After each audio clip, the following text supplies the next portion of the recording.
नमस्कार,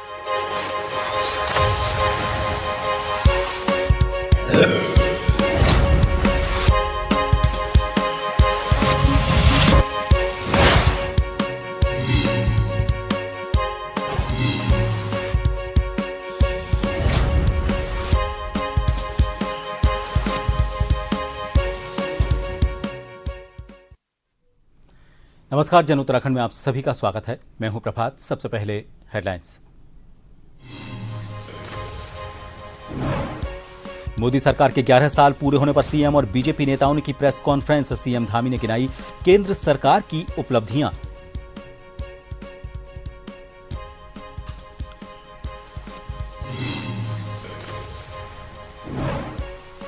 देहरादून में ट्रैफिक को लेकर पुलिस कर रही सकारात्मक पहल। वीकेंड पर रहता है दबाव। एसपी ट्रैफिक ने कहा, प्लानिंग के बाद नहीं लगा बड़ा जाम।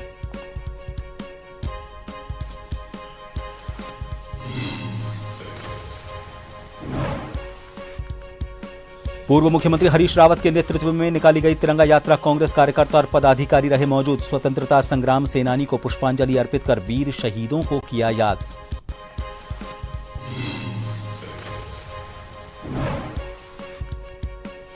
रामनगर में गैस के गोदाम पर फायरिंग मामले में पुलिस ने किया खुलासा। 5 आरोपितों को किया गिरफ्तार। मुख्य शूटर ईशान के कब्जे से 315 बोर का तमंचा और एक कारतूस बरामद। और उत्तराखंड में सूरज बरसा रहा गर्मी। भीषण गर्मी से लोग बेहाल। मौसम विभाग ने आज कुछ जिलों में बारिश और तेज हवा चलने की जताई संभावना।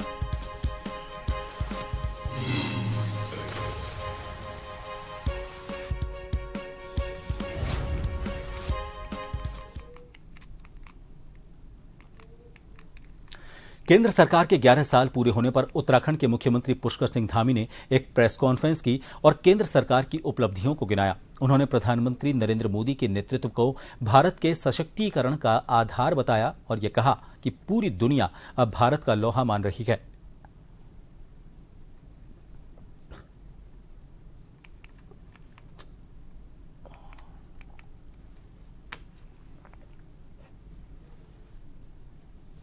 ग्यारह वर्ष पूरे हो रहे हैं आदरणीय प्रधानमंत्री जी के नेतृत्व में ईज ऑफ डूइंग को भी धरातल पर उतारते हुए भारत की जो वैश्विक स्तर पर 142 से सुधरकर वैश्विक रैंकिंग 142 से सुधरकर 63 पर पहुंची है। मध्यम वर्ग को राहत देना भाजपा सरकार की प्राथमिकता रही है। इसका प्रमाण है कि नई कर व्यवस्था में जो अभी सामान्य बजट हमारा प्रस्तुत हुआ था उसमें 12.75 लाख रुपए तक की आय को टैक्स में छूट दी गई है। मोदी सरकार ने इंफ्रास्ट्रक्चर को, विकास को एक नई रफ्तार दी है। चाहे अभी कुछ ही दिनों पहले प्रधानमंत्री जी के द्वारा लोकार्पित चिनाब ब्रिज हो, महाराष्ट्र की बधावन पोर्ट परियोजना हो, रामेश्वरम में भारत का पहला वर्टिकल लिफ्ट पंबन पुल हो, या देश भर में आज एक्सप्रेस बन रहे, हाईवे बन रहे, एलिवेटेड रोड बन रहे हैं, जिसका एक उदाहरण हमारे सामने है। मोदी सरकार के 11 वर्ष का कार्यकाल पूरा हो चुका है, जिसे भाजपा 11 साल बेमिसाल के नारे के साथ मना रही है। तो वहीं भाजपा प्रदेश अध्यक्ष महेंद्र भट्ट का कहना है कि भाजपा अपने काम के बल पर चुनाव लड़ती है और प्रधानमंत्री नरेंद्र मोदी के कामों से उत्तराखंड को विकास की गति मिली है। वर्ष 2027 के चुनाव में भी हमारा मुद्दा विकास का रहेगा, जिस पर हम चुनाव लड़ेंगे।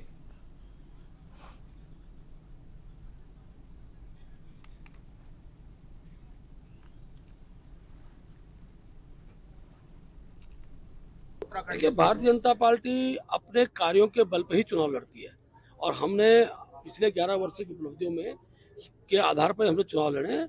मोदी जी के कार्यों से उत्तराखंड राज्य के अंदर जो विकास की गति आई है और ट्रिपल इंजन सरकार आज की तारीख में कहूँगा हमारे राज्य के अंदर भारतीय जनता पार्टी मिली है, तो हर क्षेत्र के विकास में गतिपद है और विकास ही हमारा मुद्दा रहने वाला है और विकास के मुद्दे पर ही हम चुनाव लड़ेंगे।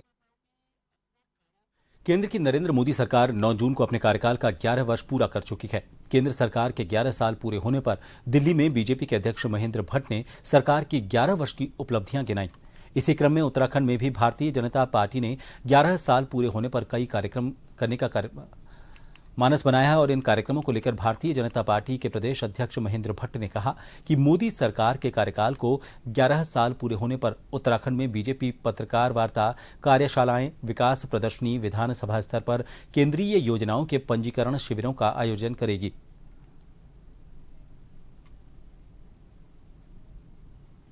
आज प्रदेश के मुख्यमंत्री जी हमारे राजधानी में प्रेस कॉन्फ्रेंस के अपने राज्य सरकार केंद्र की उपलब्धियों को बताएंगे। इसके बाद हमने 11 और 12 दोनों दिन के कार्यक्रम तय किए। हमारे प्रदेश सरकार के मंत्री, हमारे सांसद गण, पूर्व मुख्यमंत्री हैं, ये भिन्न जनपदों में जाकर पत्रकार वार्ता के माध्यम से दोनों विषय, एक तो उनके संसदीय क्षेत्र के द्वारा उनके द्वारा किए कार्य, विभागीय मंत्री द्वारा अपने विभाग में किए गए कार्य, और साथ साथ भारत सरकार की जो 11 साल की उपलब्धियां उनको जनता तक हम पहुंचाने का काम करेंगे। उसके बाद हमारे मंडल स्तर की सभाएं, फिर ग्राम सभा स्तर पर हम सभाएं करेंगे।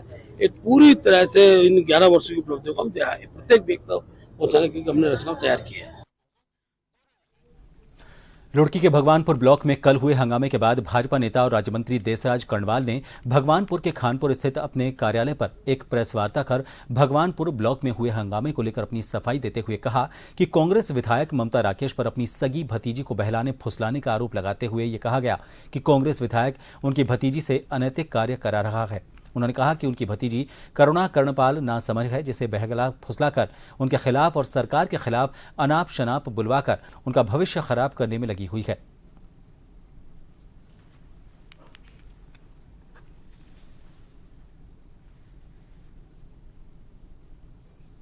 वो दलित की बेटी के साथ साथ मेरी सगी भतीजी है, मेरे सगे भाई की लड़की है, वो मेरी बेटी है। वो क्या रक्षा करेंगे? उनके खिलाफ जो भी बमंडर है वो सब उन्हीं की देन है। उसमें करुणा कर्णवाल एक भोली भाली लड़की है और वो उनके बहकाए में आज आई हुई है, कांग्रेस के बहकाए में आई हुई है। मैं आपके माध्यम से यही कहूंगा, अगर वो मेरी बात सुन रही है, कि इस परिवार से बच जाओ और पार्टी की कार्यकर्ता के रूप में, क्योंकि वो सक्रिय सदस्य भी नहीं बनी, आज पार्टी की बात करती है क्योंकि उसे मिसगाइड कर रखा है। वो सक्रिय सदस्य भी पार्टी की नहीं है प्रमुख होते हुए, तो पार्टी की कहाँ है?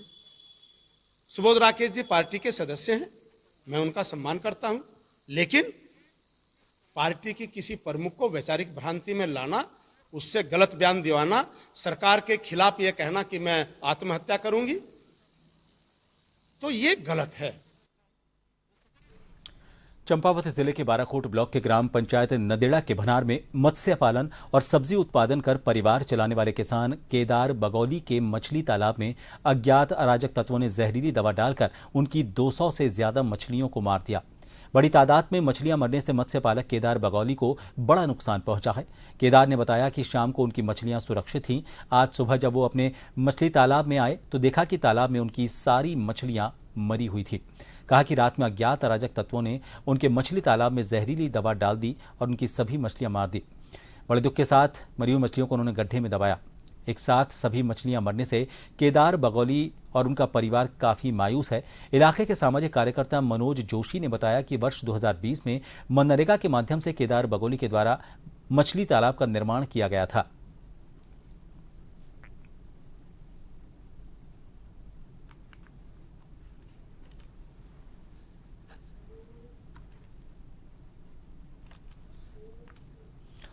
सात जून को गैस गोदाम के समय एक युवक पर कुछ युवकों ने जान से मारने की नीयत से तमंचे से फायर कर गंभीर रूप से घायल कर दिया। घटना के बाद मौके पर जहां एक तरफ भगदड़ मच गई तो वहीं पुलिस भी मामले की जांच में जुटी हुई थी।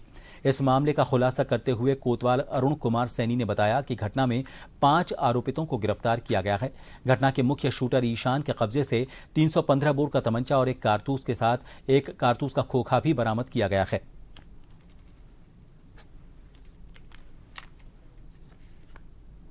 देखिए, थाना रामनगर में 4 दिन पूर्व एक मुकुल आर्य को गोली मारकर घायल कर दिया था, जान से मारने की नीयत से फायर किया गया था। इसमें पीड़ित परिवार की तरफ से एक एफआईआर दर्ज हुई थी, जिसमें 5 लोग नामजद तथा 12-13 अज्ञात के विरुद्ध पंजीकृत किया गया था। उक्त घटना में शामिल जो मुख्य शूटर है जिसने फायर किया था, उस सहित 5 लोगों को आज गिरफ्तार कर लिया गया है। इनको माननीय न्यायालय पेश किया जा रहा है। सर, अभी कुछ फरार भी है? अभी जो अन्य इस वारदात में शामिल है उनके विरुद्ध विवेचना प्रचलित है, शीघ्र ही उनको भी गिरफ्तार किया जाएगा। चंपावत जिले में सिखों के प्रसिद्ध तीर्थ स्थल रीठा साहिब में 3 दिनी जोड़ मेला चल रहा है। जोड़ मेले में देश के कोने कोने और विदेश से हजारों की संख्या में सिख तीर्थ यात्री रीठा साहब पहुंचकर गुरुद्वारा साहब के दर्शन कर रहे हैं। तीर्थ यात्रियों की सुविधा के लिए रास्ते में जगह जगह लंगर लगाए गए हैं। लोहाघाट के खूना बोरा में बिलासपुर जिला रामपुर उत्तर प्रदेश की संगत के द्वारा लंगर लगाया गया है। यहां रीठा साहब आने जाने वाले तीर्थ यात्रियों के लिए चाय पानी और नाश्ते की व्यवस्था की गई है। सिख संगत के युवा विक्की मलवई गगन चीमा ने बताया कि बिलासपुर की सिख संगत के द्वारा आपसी सहयोग से प्रतिवर्ष रीठा साहिब जोड़ मेले में आने वाले यात्रियों के लिए लंगर लगाया जाता है।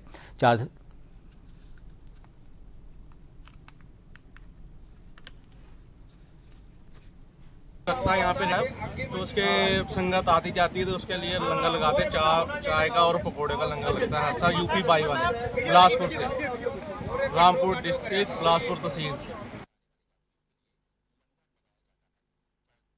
उत्तराखंड में चारधाम यात्रा सुचारू रूप से चल रही है। शुरुआती दिनों से में जरूर इन्फ्लुएंजा वायरस के कारण घोड़े और खच्चरों की मौत हुई थी, लेकिन मामले को पशुपालन विभाग ने बड़ी गंभीरता से लेते हुए हालात को बेहतर तरीके से संभाला।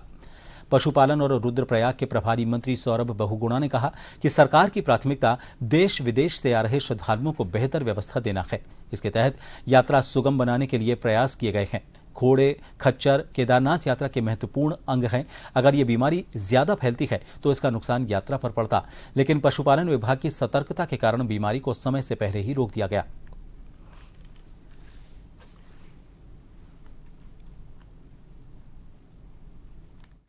और सरकार की लगातार कोशिश यही रही है कि ये यात्रा सालों साल और तेजी से आगे बढ़े, श्रद्धालुओं को जो है यहाँ पर सुविधा मिल सके, बाबा केदार का, बाबा विशाल का आशीर्वाद मिल सके और कहीं ना कहीं जो यात्रा है वो उनके लिए सुलभ हो, यात्रा जो है उनके लिए सुखद हो।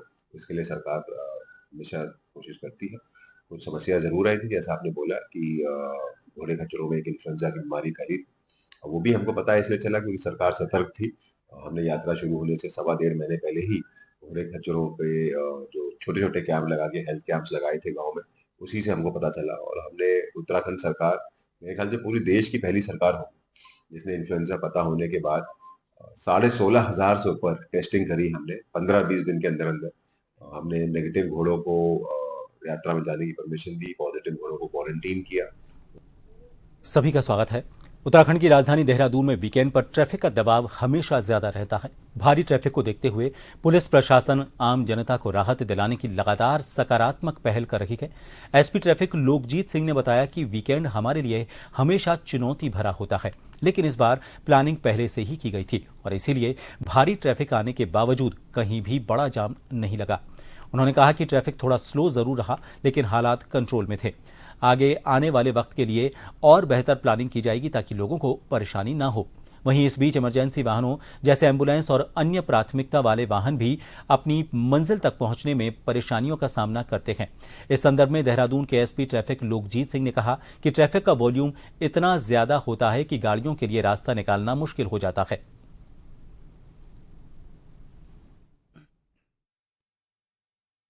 पुलिस के लिए काफ़ी टफ रहते हैं, तो इसकी तैयारी हमने पूर्व से कर रखी थी और इसी वजह से इतने ज़्यादा जो ट्रैफिक का वॉल्यूम आया था उसको हम लोग निकाल पाने में सक्षम रहे। कहीं भी ऐसा बड़ा जाम नहीं लगा, लेकिन स्लो ट्रैफिक ज़रूर रहा क्योंकि यहाँ सारे बोटलनेक्स हैं और ट्रैफिक का वॉल्यूम बहुत ज़्यादा आया था। तो लेकिन उसके बावजूद सारे ट्रैफिक प्लान्स हमने एक्टिवेट किए, सारे पुलिस फोर्स को लगातार ड्यूटी पे रखा और उनको चेक करते रहे, तो इसकी वजह से कहीं लंबा जाम लगने की सूचना नहीं आई। लेकिन स्लो ट्रैफिक है, ये बात माननी होगी और भविष्य के लिए इसके लिए हमें और अच्छी प्लानिंग करनी होगी। सोमेश्वर अल्मोड़ा जिले के सोमेश्वर विधानसभा क्षेत्र में उत्तराखंड के पूर्व मुख्यमंत्री हरीश रावत के नेतृत्व में गुरुड़ा सरस्वती शिशु मंदिर से सोमेश्वर बाजार सहित चनौदा स्वतंत्रता संग्राम सेनानी स्मारक तक भव्य तिरंगा जय हिंद यात्रा निकाली गई। तिरंगा यात्रा में कांग्रेस कार्यकर्ताओं और पदाधिकारियों ने प्रदेश की धामी सरकार के खिलाफ जमकर नारेबाजी की। वहीं पूर्व मुख्यमंत्री हरीश रावत सहित अन्य कांग्रेस कार्यकर्ताओं ने स्वतंत्रता संग्राम सेनानी को पुष्पांजलि अर्पित कर वीर शहीदों को याद किया। उनके परिजन को शॉल उड़ाकर सम्मानित किया गया। पूर्व मुख्यमंत्री हरीश रावत ने कहा कि कांग्रेस ने जय हिंद अभियान चलाया है। जगह जगह जय हिंद देश स्वतंत्रता संग्राम सेनानी इकबाल गुण शामिल हैं। संवैधानिक लोकतंत्र की रक्षा के लिए सारे भारत को एकजुट करेंगे।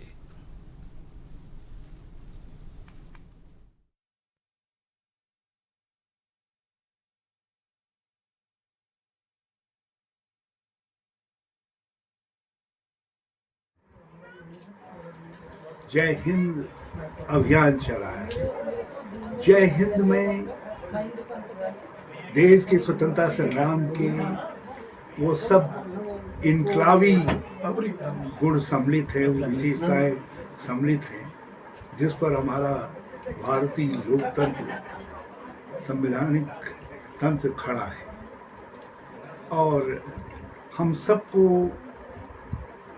उसकी सौगंध उठानी है कि हम देश की आज़ादी के मूल्य मान्यताओं की रक्षा करेंगे। स्वतंत्रता संग्राम सेनानियों ने जो भारत हमको जिस रूप में दिया है, उस रूप में उस अखंड भारत को और ऊपर उठाएंगे और आगे बढ़ाने का काम करेंगे।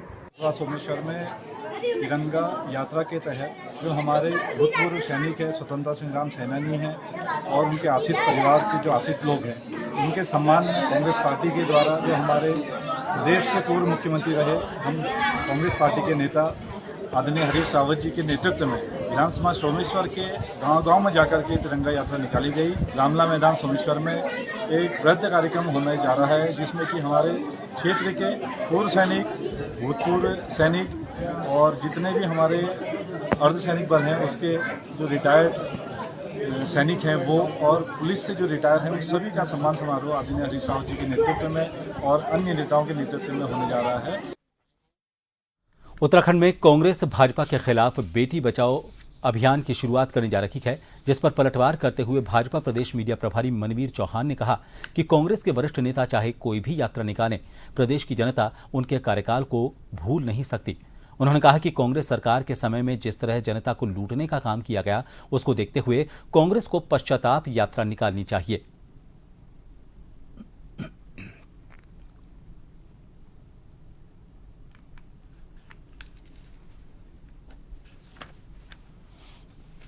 कांग्रेस पार्टी में वर्चस्व की लड़ाई चल रही है और ये वर्चस्व की लड़ाई अपने आप को किस तरह से साबित करने का जो लड़ाई चल रही है, इसमें आदरणीय हरीश रावत हों, हरक सिंह रावत जी हों, जिस तरह से उनकी पार्टी में लॉबिंग चल रही है, वो सब आपके सामने दिखाई दे रहा है कि कौन कभी किसी पार्टी के नेता के पक्ष में बोल दे रहे हैं, कोई किसी के विरोध में बोल रहे हैं। एक लड़ाई चल रही है, लेकिन कांग्रेस के नेता आदरणीय हरीश रावत जी चाहे कोई भी यात्रा निकालें, लेकिन उत्तराखंड की जनता उनके कार्यकाल को कभी भूल नहीं सकती है।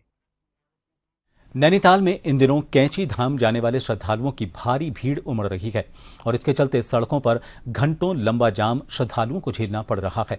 15 जून को कैंची धाम की स्थापना दिवस के चलते श्रद्धालुओं की भीड़ यहां पर पहुंच रही है।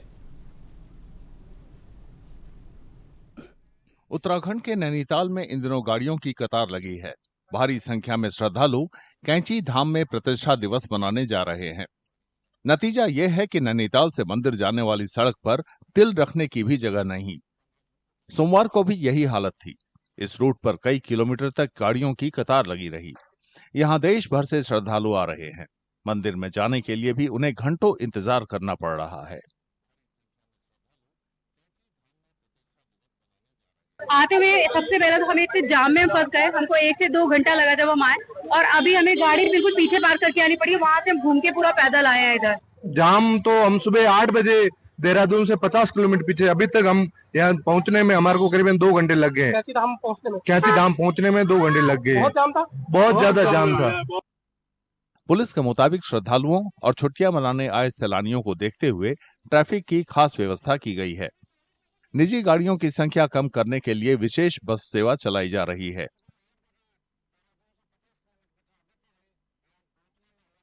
तो वीकेंड पे टूरिस्ट आ रहे हैं और कैंची धाम में जितने भी दर्शनार्थी आ रहे हैं, उनके रिगार्डिंग हमने एक डिप्लोमेंट प्लान तैयार किया है। ऐसे जगह जहां पे ट्रैफिक कंजेशन की इश्यू आ रहे थे, वहां पर हमने एक्स्ट्रा फोर्स का डिप्लोमेंट किया है। कैंची धाम के लिए, नैनीताल शहर के लिए, दोनों के लिए हमने कैंची से और नैनीताल से शटल सर्विसेज जो है वो उनका आवागमन करवा रहे हैं। इसके साथ ही अब चूंकि कैंची में आने वाले श्रद्धालुओं की संख्या बढ़ रही है, तो भीमताल से भी शटल सर्विसेज हमारी शुरू हो रही है। प्रशासन के मुताबिक आने वाले दिनों में श्रद्धालुओं की भीड़ और बढ़ेगी। नीम करोली बाबा को समर्पित कैंची धाम का प्रतिष्ठा दिवस 15 जून को है।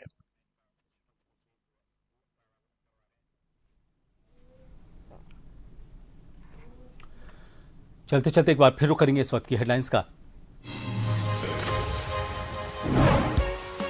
सरकार के 11 साल पूरे होने पर सीएम और बीजेपी नेताओं की प्रेस कॉन्फ्रेंस। सीएम धामी ने गिनाई केंद्र सरकार की उपलब्धियां।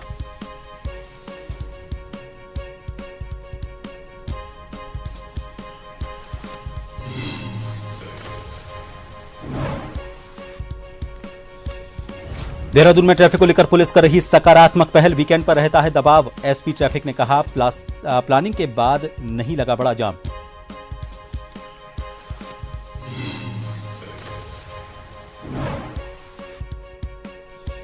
पूर्व मुख्यमंत्री हरीश रावत के नेतृत्व में निकाली गई तिरंगा यात्रा। कांग्रेस कार्यकर्ता और पदाधिकारी रहे मौजूद। स्वतंत्रता संग्राम सेनानी को पुष्पांजलि अर्पित कर वीर शहीदों को किया याद।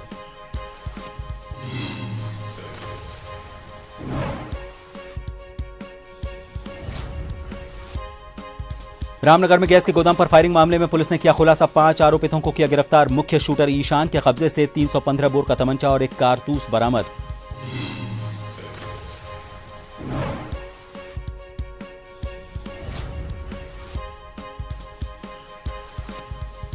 और उत्तराखंड में सूरज बरसा रहा। गर्मी भीषण गर्मी से लोग बेहाल। मौसम विभाग ने आज कुछ जिलों में बारिश और तेज हवा चलने की जताई संभावना।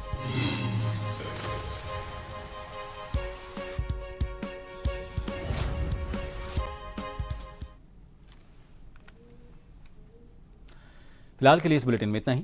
नमस्कार।